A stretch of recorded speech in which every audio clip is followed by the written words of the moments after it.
Cinema నేను Prasuna. Balayya cinema అంటే power domination, dialogue, distraction. కానీ ఈసారి ఆ మాస్ ఇమేజ్ కు ఇంటెలిజెంట్ స్క్రీన్ ప్లే మిక్స్ అవుతుందట. అవును, ఇంతకీ బాలయ్య ఎనర్జీకి తగ్గట్టుగా ఒక డిఫరెంట్ పవర్ఫుల్ లైన్ రెడీ చేశాడట ఈ కుర్ర డైరెక్టర్. ఇంతకీ ఈ గాడ్ ఆఫ్ మాసెస్ ను లైన్ లో పెడుతున్న ఈ క్రేజీ ఫిల్మ్ మేకర్ ఎవరో ఏంటో డీటెయిల్స్ చూసేద్దామా?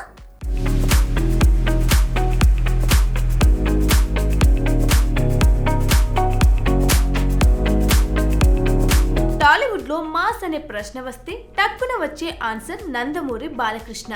అదే టాలీవుడ్ లో intelligent making, crazy screen play అంటే వినిపించే పేరు వివేక్ ఆత్రేయ. ఇప్పుడు ఈ రెండు పవర్ఫుల్ నేమ్స్ ఒకే ఫ్రేమ్ లో ఒకే సినిమాలో కలిసే అవకాశం ఉందంటూ ఫిలిం నగర్ ఓ టాపిక్ ని హాట్ గా డిబేట్ లో పెట్టిస్తుంది. ఇప్పటి వరకు బాలయ్య సినిమాలు అంటే powerful dialogues, high voltage action, mass fans కి ఫుల్ మీల్స్. కానీ ఈసారి కథ మాత్రం కాస్త డిఫరెంట్ అంటున్నాడు వివేక్ ఆత్రేయ. బాలయ్య బాడీ లాంగ్వేజ్ కి తగ్గట్టుగా powerful plus unique script ready చేశాడట. మరి ఇక ఇప్పటికే ఆ లైన్ బాలయ్యకి వినిపించాడని, రెస్పాన్స్ కూడా పాజిటివ్ అని ఇండస్ట్రీలో వినిపిస్తున్న టాక్. ప్రస్తుతం బాలయ్య చేస్తున్న 111వ సినిమా తర్వాత ఈ ప్రాజెక్ట్ స్టార్ట్ అయ్యే ఛాన్స్ ఉందని టాలీవుడ్ సర్కిల్స్ లో బలంగా వినిపిస్తున్న మాట. ఈ సినిమాను నిర్మించేది మైత్రి మూవీ మేకర్స్. అంటే బడ్జెట్, స్కేల్, క్వాలిటీ ఈ 3 లెవెల్స్ లోనూ గ్యారంటీ. ఏదేమైనా Balayya style mass, Athreya style brain కలిస్తే మాత్రం టాలీవుడ్ బాక్స్ ఆఫీస్ లో రికార్డుల రీరైటింగ్ పక్కా. అయితే ఇప్పటికే బాలయ్య, మార్కో డైరెక్టర్ హనీఫ్ కాంబోలో దిల్ రాజు ఓ సినిమా నిర్మిస్తున్నాడన్న వార్త తెగ సర్కులేట్ అవుతుంది. మరి ఇంత బిజీ లైనప్ లో ఆత్రేయ ఛాన్స్ ఎలా దక్కించుకుంటాడో చూడాలి.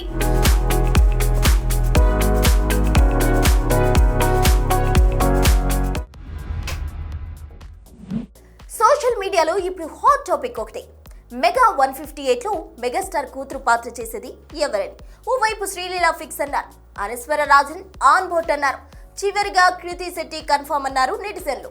కానీ అందరికీ షాక్ ఇచ్చేలా సరికొత్త సుందరాంగిని డాటర్ రోల్ కు సెట్ చేసేసారట డైరెక్టర్ బాబీ.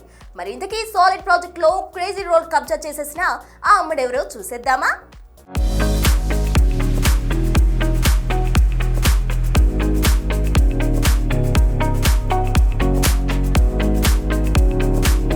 టాలీవుడ్ లో కొన్ని ప్రాజెక్ట్స్ ఉంటాయి.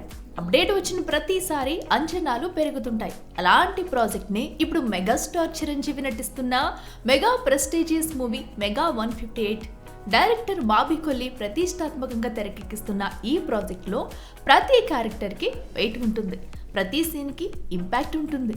ఇందులో చిరంజీవి కూతురు పాత్ర కేవలం సపోర్టింగ్ క్యారెక్టర్ కాదు, కథను మలుపు తిప్పే కీలక పాత్ర. అందుకే ఈ రోల్ కోసం స్పెషల్ టాలెంట్ కావాలి, స్క్రీన్ ప్రెజెన్స్ కావాలి, ఎమోషన్ పండించే నటి కావాలి. ఇక ఈ రోల్ కోసం ముందు వినిపించిన పేర్లు శ్రీలీల, అనస్వర రాజన్, కృతి శెట్టి. కానీ ఇప్పుడు అందరినీ పక్కకు నెట్టేస్తూ ఫ్రంట్ రన్నర్ గా దూసుకొస్తున్న పేరు నాన్నా సినిమాతో ప్రేక్షకుల హృదయాలు గెలిచిన యంగ్ సెన్సేషన్ సారా అర్జున్. ఇక ఈ మధ్య బాలీవుడ్ స్పై థ్రిల్లర్ దురందర్లో రణవీర్ సింగ్ సరసన నటించి సాలిడ్ క్రేజ్ కొట్టేసిన సారా తాజాగా యుఫోరియాతో తెలుగు ఆడియన్స్ ని పలకరించేందుకు సిద్ధమైపోయింది కూడా. ఇంకా స్పెషల్ ఏంటంటే ఈ సినిమాలో లెజెండరీ యాక్టర్ మోహన్ లాల్ కీలక పాత్ర, హీరోయిన్ గా ప్రియమణి, మ్యూజిక్ కి లెజెండ్ ఏఆర్ రెహమాన్.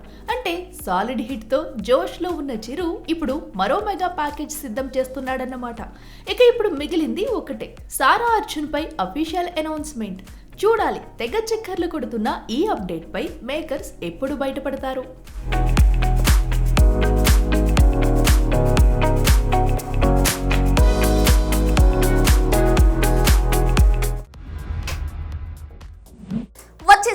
క్లారిటీ వచ్చేసింది. 2 భాగాలుగా వస్తుందేమో అన్న అనుమానాలకు ఎండ్ కార్డ్ వేస్తూ క్లారిటీ ఇచ్చేశాడు ఈ క్రియేటివ్ జీనియస్. అందరూ అనుకున్నట్టుగా సీక్వెల్ లేనే లేదంటూ కుండబద్దలు కొట్టేశాడు ఈ వండర్స్ క్రియేటర్. ఇంతగా ఇదంతా ఎవరి గురించని, ఏ సినిమా అప్డేట్ అయి ఉంటుందో అని ఆలోచిస్తున్నారా? Let's have a look. Varanasi ఇది సింపుల్ సినిమా కాదు, పాస్ట్, ప్రెసెంట్, ఫ్యూచర్ మూడింటిని కలిపి కొట్టే ఒకే ఒక్క విజువల్ బ్లాస్ట్. దాదాపు 3 గంటల 20 నిమిషాల రన్ టైం. అలా టాలీవుడ్ హిస్టరీలోనే బిగ్గెస్ట్ అడ్వెంచర్ డ్రామాగా రాబోతున్న ఈ సినిమా 2 పార్ట్స్గా రాబోతున్న మాటలకు ఫుల్ స్టాప్ పెట్టేశారు జక్కన్న. అవును, ఈసారి పార్ట్స్గా కాదు, ఒక్క సినిమాతోనే హిస్టరీ రీరైట్ చేయబోతున్నాడట. చూడాలి ఒక్క సినిమాతోనే ప్రేక్షకులకు ఎలాంటి ఫుల్ ఫీస్ట్ అందిస్తాడో. ఇక అసలు మ్యాటర్ ఏంటంటే, ఈ సినిమాలో super star Mahesh Babu powerful character రుద్రగా కనిపించడమే కాదు, ఒక పురాణ ఘట్టంలో శ్రీరాముడి లుక్ లో కూడా దర్శనమిస్తాడట. కానీ ఇక్కడే అసలు ట్విస్ట్ స్టార్ట్ అవుతోంది. మహేష్ బాబు అంటే గుర్తొచ్చేది అతడి డైలాగ్ డెలివరీ స్టైల్, ముఖ్యంగా ఆ రన్నింగ్. కానీ ఈసారి అదే మారిపోయింది. అవును, స్వయంగా మహేష్ బాబే చెప్పాడు, రాజమౌళి నా రన్నింగ్ టెక్నిక్ మార్చమన్నాడు, దానికి ఏకంగా 6 నెలల ట్రైనింగ్ తీసుకున్నాను అని. అంతేకాదు, రాముడి పాత్ర కోసం దాదాపు 1 సంవత్సరం ఫిజికల్ ప్రిపరేషన్, 2 నుంచి 3 నెలల కలరీ యుద్ధ విద్య, అన్నీ కేవలం 2 సీన్ల కోసమే. ఇదే కదా జక్కన్న సినిమా అంటే. ఇక మరో రికార్డ్ ఏంటో తెలుసా? ఇది పూర్తి స్థాయి ఐమాక్ ఫార్మాట్లో తెరకెక్కుతున్న తొలి ఇండియన్ సినిమా. ఏది ఏమైనా ఈసారి టార్గెట్ ఒకటే, పాన్ ఇండియా కాదు, global box office. Jakkanna vision, Mahesh commitment కలిస్తే అది షేక్ అవ్వడం కష్టమేమీ కాదు. మొత్తానికి 2027 ఏప్రిల్ 7న థియేటర్లలో రాబోతుంది ఒక సినిమా కాదు, ఒక సినిమాటిక్ వార్ అన్నమాట. చూడాలి ఈ ఒక్క పార్ట్తోనే జక్కన్న తన మనసులో వేసుకున్న 5,000 కోట్ల అంచనాలని అందుకుంటాడో లేదో.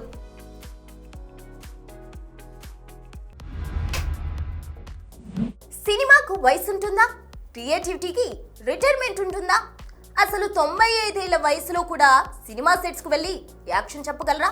కానీ నేను చెప్తా అంటున్నారు ది గ్రేట్ సింగీతం శ్రీనివాసరావు. అవును, 95 ఏళ్ల వయసులో కూడా డైరెక్షన్ చేస్తున్న ఇండియన్ ఫస్ట్ డైరెక్టర్ తనే. మరి ఇప్పటి వరకు ప్రపంచంలో లేట్ ఏజ్ లో సినిమాకు డైరెక్షన్ చేసింది ఎవరై ఉంటారు? అసలు సంగీతం చేస్తున్న సినిమా కథ కమామిషు ఏమై ఉంటుంది?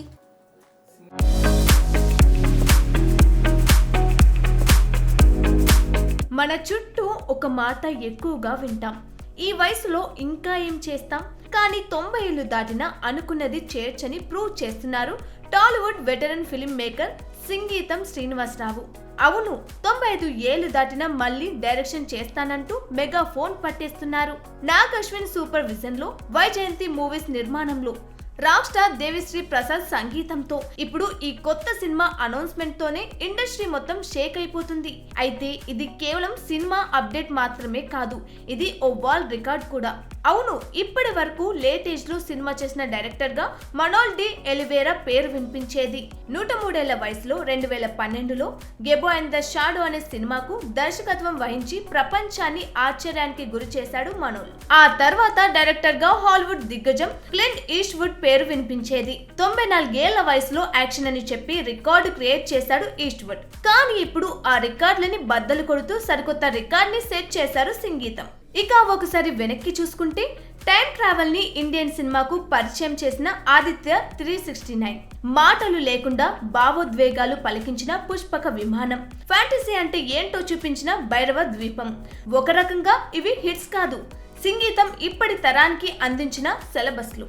అనేక భాషలు, 60 సినిమాలు, ఎన్నో అవార్డులు, మరెన్నో ప్రశంసలు. ఇప్పుడు SSR 61 కథ ఏంటి, హీరో ఎవరు అనేవి తర్వాత, కానీ ఒక్కటి మాత్రం నిజం, అదే age is just a number. క్రియేటివిటీకి నో రిటైర్మెంట్, అదే సంగీతం వారి ట్రేడ్ మార్క్.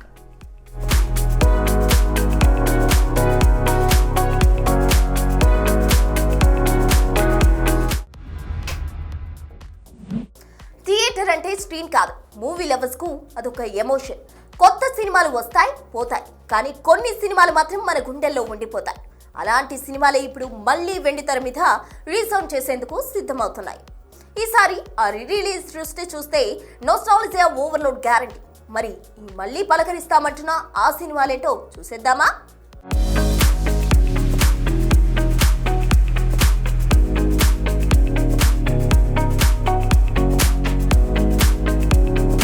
రీ రిలీజ్ అంటే ఓ మామూలు మాట కాదు, అది ఓ ఫెస్టివల్, ఓ సెలబ్రేషన్, ఓ ఎమోషన్. ఇక తెలుగు, తమిళం, కన్నడ, మలయాళం, హిందీ ఇలా ఏ ఇండస్ట్రీ చూసినా రీ రిలీజ్ల హంగామానే. అలా ఈ అన్ని ఇండస్ట్రీల్లో ఈ ట్రెండ్ ఉన్న రీ రిలీజ్లను పండగలా చేసుకుంటుంది మాత్రం టాలీవుడ్ ఇండస్ట్రీనే. అయితే ఈ ఫిబ్రవరి నెలలో ఆ పండగ ఒక ఉత్సవంలా జరగనుండడం విశేషం. మొదటగా చూస్తే ప్రేమ, బాధ, మౌనం ఈ మూడింటిని కలిపి చూపించిన సినిమా 3. ధనుష్ హీరోగా నటించిన ఈ చిత్రంతోనే ఐశ్వర్య, రజనీకాంత్ డైరెక్టర్ గా పరిచయం అయ్యింది. శృతి హాసన్, ధనుష్ జంటగా నటించిన ఈ మూవీకి అనిరుద్ధ్ అందించిన సంగీతం అప్పట్లో సంచలనం. ముఖ్యంగా వై దిస్ కొలవరెడ్డి పాట అయితే యూత్ ను ఉర్రూతొలగించింది. ప్రేమగా మొదలై వేదనగా ముగిసిన ఈ సినిమా 13 ఏళ్లకి ఈ నెల 6న మరోసారి ప్రేక్షకుల ముందుకు వచ్చేందుకు రెడీ అయిపోయింది. ఇక 15 ఏళ్ల తర్వాత ఆరెంజ్తో మళ్ళీ మెగా ఫ్యాన్స్ కు స్పెషల్ ట్రీట్ ఇవ్వబోతున్నాడు చరణ్. మగధీర తర్వాత లవర్ బాయ్ గా రామ్ చరణ్ కనిపించిన సినిమా ఇది. థియేటర్లో మిస్ అయిన వాళ్ళు, టీవీలో ప్రేమించిన వాళ్ళు అందరికీ ఇప్పుడు ఒకే ఛాన్స్. హరీష్ జయరాజ్ పాటలు అంటే ఇప్పటికీ ప్లేలిస్ట్ లో మస్ట్. మొత్తానికి ఈ నెల 7న ఆరెంజ్ మళ్ళీ సిల్వర్ స్క్రీన్ పై రెడీ టు బ్లాస్ట్. ఇక భయానికి రెడ్ కార్పెట్ వేసిన సినిమా కాంచనా. రాఘవ లారెన్స్ ఎనర్జీ, శరత్ కుమార్ హిజ్రా పాత్ర స్పెషల్ అట్రాక్షన్. ఇక తమన్ బ్యాక్గ్రౌండ్ స్కోర్ సినిమాలో మరో లెవెల్. టోటల్ గా సినిమాలోని కామెడీ, హర్రర్ కలిస్తే థియేటర్లో పండగే. చూడాలి 14 ఏళ్ల తర్వాత ఈ నెల 13న మరోసారి ప్రేక్షకులను భయపెట్టేందుకు రెడీ అంటున్న కాంచనా ఎలాంటి భయం క్రియేట్ చేస్తుందో. ఇక ప్రేమికుల దినోత్సవం అంటే లవ్ మాత్రమే కాదు, ప్యూర్ ఎమోషన్. అదే చూపించిన cinema love story. Naga Chaitanya, Sai Pallavi ఈ జంట అంటేనే సింపుల్, సిన్సియర్, స్ట్రాంగ్. ఇక నీ చిత్రం చూసి, సారంగధరియా వంటి సాంగ్స్ కున్న క్రేజ్ మరో లెవెల్. చూడాలి ఈ నెల 14న రానున్న రేవంత్ మౌనికల లవ్ స్టోరీ ఎన్ని మార్కులు వేసుకుంటుందో. ఇక అదే రోజున ఏమాయా చేసావే అంటూ ప్రేమికులకు మరో బంపర్. కార్తిక్, జెస్సీ అంటేనే ఎవర్ గ్రీన్ లవ్. ఇక నాగ చైతన్య నటన, Samantha magic, AR Rahman music top notch. చూడాలి 15 ఏళ్ల తర్వాత ఈ నెల 14న రానున్న ఏమాయ చేసావే మళ్ళీ ఏమాయ చేస్తుందో. ఇక చివరగా 24 ఏళ్ల క్రితం యూత్ ని మెస్మరైజ్ చేసిన లవ్ స్టోరీ మనసంతా నువ్వే. ఉదయ్ కిరణ్ అంటేనే ఇన్నోసెన్స్, రిమా సేన్ అంటేనే ప్యూర్ లవ్. బాల్య స్నేహం నుంచి ప్రేమ వరకు ఈ కథను చూసి ఒక తరం కన్నీళ్లు పెట్టుకుంది, ఒక తరం ప్రేమించింది. మరి 24 ఏళ్ల తర్వాత ఈ నెల 14న మళ్ళీ వస్తున్న ఈ కల్ట్ క్లాసిక్ ఎలాంటి ఎక్స్పీరియన్స్ ఇస్తుందో థియేటర్లో చూడాల్సిందే. ఇవి ఇప్పటి వరకు ఉన్న క్రేజీ అప్డేట్స్. మరిన్ని లేటెస్ట్ అప్డేట్స్ తో మళ్ళీ కలుద్దాం. అంతవరకు చూస్తూనే ఉండండి Big TV. Fashion partner Shoppers Stop.